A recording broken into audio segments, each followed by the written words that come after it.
साक्ष्य कैमरा में है। अगर मेरी बात गलत है तो पूरे काउंटिंग हाउस के अंदर कैमरा लगा है, आप मुझे कैमरा का साक्ष्य दे दें। क्यों आरओ का ऑफिस नीचे था, क्यों काउंटिंग में 2 घंटे लेट से 1 से 7 वार्ड में लिखा गया, इसका जवाब आप कैमरा से दे सकते हैं। आप कैमरा से दे दीजिए। अगर मैं गलत है तो रिकॉर्डिंग मत कीजिएगा। अगर आपने 2 घंटे बाद काउंटिंग के बाद लिखा है और ये बात गलत है, आप कैमरा दिखा दीजिए। मैं हार जाऊंगा, आप काउंटिंग नहीं कीजिएगा। अगर आपके आवेदन पर कार्रवाई नहीं होती तो क्या मेरे आवेदन पे अगर कार्रवाई नहीं होगी तो मैं हाईकोर्ट जाऊंगा, हाईकोर्ट पे अपील करूंगा, क्योंकि जनता ने मेरे ऊपर यकीन दिखाया साहब। अगर मैं तीसरा या चौथा स्थान पर रहता तो शायद नहीं करता, लेकिन मैं जीत रहा था, मैं जीत गया था, उसके बाद मेरे साथ ऐसा किया गया। पहले आपके चैनल के माध्यम से मैं गोड्डा वासियों को धन्यवाद करना चाहता हूं कि उन्होंने मुझे इतने वोट से सराहा, प्यार दिया और यकीन जताया कि मैं गोड्डा के लिए बेहतर कर सकता हूं। और इस वोट से मुझे ये पता चलता है कि गोड्डा बदलाव चाहती है, विकास चाहती है। इसलिए आज मैं सबका आभार व्यक्त करता हूं और सारे गोड्डा वासियों से कहता हूं कि आप मेरे साथ ऐसे यकीन बनाए रखें। और आज ये प्रेस कॉन्फ्रेंस करने का एक मेन मकसद है कि कल इलेक्शन का रिजल्ट था और मैं आपको बता दूं कि मैं यहाँ पे लास्ट काउंटिंग के बाद 447 वोट से लीड कर रहा था। और ये लीड करने के क्रम में पता नहीं क्या हुआ कि अचानक अफरा तफरी मची। 1-2 घंटे के अंदर बहुत कुछ बदल गया। 251 वोट से जीत हुई मेरे ऑपोजिशन का। खैर, इसके ऊपर मैं ज़्यादा बताना चाहता हूँ कि इसके ऊपर मैंने रिकाउंटिंग के लिए आवेदन भी दिया है। आप लोग देखें, मैंने आरओ को आवेदन दिया कि आप मेरा जांच करवाइए। उन्होंने मुझे मैनिपुलेट किया, बोला कि आवेदन की कोई ज़रूरत नहीं है, आपको जो जांच चाहिए वो हम लोग जांच कर लेंगे। और उन्होंने मुझे लेके गया और बोले कि बताइए किसका जांच करना नहीं करना है। और मैंने बताया कि सर 1 से 7 वार्ड जो एक रूम में था, आपने उसका रिजल्ट क्लियर होने के बाद आप लोगों ने तलपट पे 2 घंटे तक क्यों नहीं लिखा कि यहाँ पे काउंटिंग हो गई है, इसका डिटेल लिखे। आप पूरे वार्ड का डिटेल लिख दिए, लेकिन आप नगर अध्यक्ष का डिटेल नहीं लिखे कि कौन कितने वोट से लीड कर रहा है। ये आपको लिखना चाहिए। सेम चीज़ वार्ड नंबर 8/2, 11/2 में आपने नहीं लिखा। वहाँ पे पूरा तलपट लिखा है, लेकिन 8/2 और 11/2 नहीं लिखा है। इसका जवाब कौन देगा? पहली बात, इसका जवाब देना होगा निर्वाचन आयोग को कि आपने ऐसा क्यों नहीं किया। वो 2 घंटे में निर्वाचन आयोग क्या कर रही थी? और जब इलेक्शन का दरमियान था, इतना क्रूशल टाइम था, डीसी मैडम को पता था कि क्या हो रहा है शहर के अंदर। इसके पहले भी एक वीडियो वायरल हुआ। उसके बाद भी गिनती होने के बाद, ऑलमोस्ट रिजल्ट आने के बाद, डीसी मैडम लगभग 1:30 बजे के आसपास काउंटिंग रूम से बाहर चली गई और 2 घंटे के बाद आई। ये सब मुद्दे हैं, समस्याएं हैं, इन चीज़ों को देखने की ज़रूरत है। जब मैं 447 वोट से जीत रहा था, उस वक्त ऐसा क्या हुआ जो बदलाव आया और 251 वोट से अगले की जीत हुई? इन बातों पे मेरा सवाल है, ये जनता को जानना जरूरी है। जिसने मुझे वोट दिया है उसका वोट व्यर्थ नहीं किया है। मैं जीत गया था, मुझे हराया गया है। मैंने आज अपने सोशल मीडिया पे बोला, मैं हारा नहीं हूँ, मुझे हराया गया है।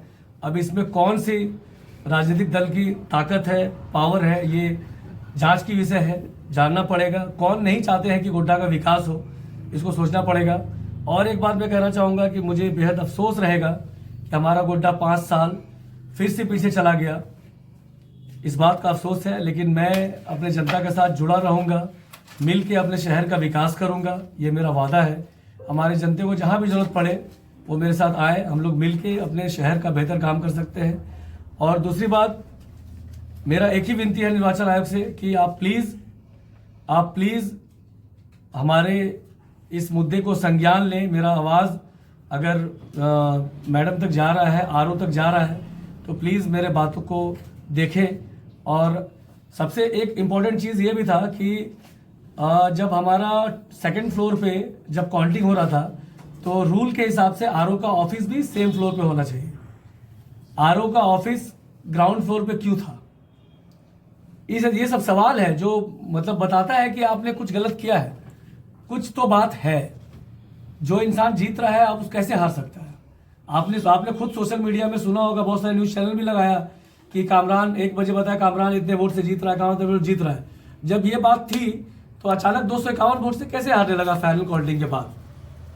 ये सोचने की बात है। आखिर कौन सा दल, कौन सा पॉलिटिकल पार्टी इसमें दिमाग लगाया? इसको सोचने की विषय है, जनता को जागरूक होने की विषय है कि आपने जिसे चाहा, आपने गोड्डा के बदलाव को चाहा, लेकिन कुछ गलत रणनीति राजनीति की वजह से आज हमारा गोड्डा बदलाव नहीं कर पा रहा है। लेकिन मैं अपने ताकत से, अपने हिम्मत से लड़ता रहूँगा और ये आवेदन जो मैंने आज दिया एक्सेप्ट नहीं हुआ, कल हम लोग इसे राज्य निर्वाचन आयोग को और डीसी मैडम को डायरेक्ट देने वाले हैं विथ डिटेल। जो मेरी सवाल है, जो मैंने आपसे पूछा कि आरओ का ऑफिस सेम फ्लोर पे क्यों नहीं था, आपने 2 से ढाई घंटे तक 1 से 7 वार्ड का डिटेल क्यों नहीं लिखा, वो वार्ड नंबर 8/2, वार्ड नंबर 11/2 का डिटेल क्यों नहीं लिखा, आखिर क्या बात है इसमें। आरओ जो है कि अपने मतलब जो क्या, और सबसे बड़ी बात 3000 वोट कैंसिल हुआ है गोड्डा का, क्या वो 3000 वोट को मैनिपुलेट नहीं किया सकता था? सोचने की बात है।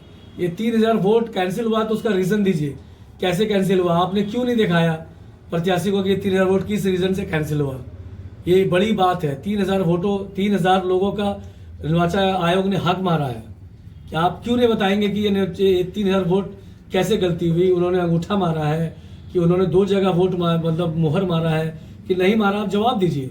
ये आपके पास सूचना है या आपके पास कोई प्रमाण है कि 3000 वोट कैंसिल हुआ? आप डिटेल देखिए, निर्वाचन आयोग के पोर्टल पे जाइए, वहाँ लिखा है 3000 वोट कैंसिल है साहब, वो पूरा डिटेल लिखा है और वो सूचना आपको निर्वाचन आयोग से मिल जाएगा कि 3000 वोट कैंसिल किया गया है। तो क्या आप रिकाउंटिंग की मांग कर रहे हैं या फिर मैं रिकाउंटिंग की मांग कर रहा हूँ और मैं दावा करता हूँ कि अगर रिकाउंटिंग सरकार कराए, राज्य निर्वाचन आयोग कराए तो मैं निश्चित जीतूंगा, क्योंकि मैंने देखा है, मेरा जो अपना डिटेल है, जो मैंने डिटेल किया है, मेरे एजेंट ने डिटेल किया है उसमें, और वो भी डिटेल जो काउंटिंग एजेंट से लिया गया डिटेल है, आप उसको तलपट पे गलत लिख रहे हो।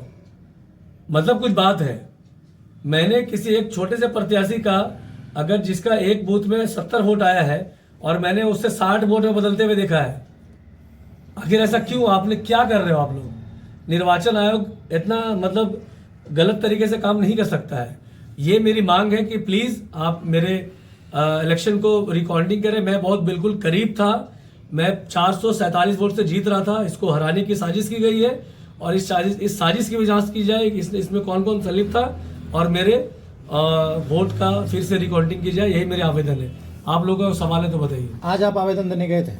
बिल्कुल, क्या आवेदन मैंने कल दिया था, आज मैंने ड्राफ्टिंग कराया है। वहां पर भी बात हुई थी रिकाउंटिंग की? रिकॉर्डिंग की बात मैंने कल भी किया था।